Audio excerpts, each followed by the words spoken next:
সংযুক্ত আরব আমিরাতের ফেডারেল আদালতে দণ্ডিত হওয়া ৫৭ জন বাংলাদেশিকে সংযুক্ত আরব আমিরাতের প্রেসিডেন্ট মোহাম্মদ বিন জায়েদ আল নাহিয়ান ক্ষমা করেছেন।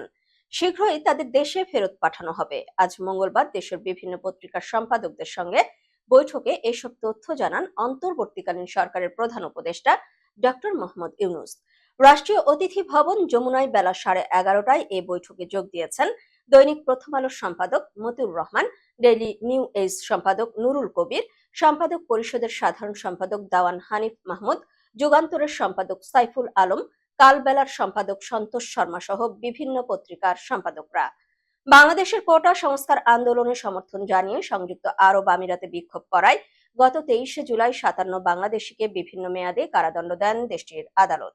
পরের দিন শুক্রবার বাংলাদেশ কনসুলেটে একটি বড় ধরনের মিটিং হয়। নিরাপত্তা নিয়ে দেশটির কন্ট্রোল জেনারেল তার সহযোগীদের নিয়ে এই মিটিং করেন। সেখান থেকে জানা যায় যে ওই দিন শুক্রবার সন্ধ্যায় আবারও দুবাইয়ে আরও একটি বিক্ষোভ মিছিল বের করা হয়।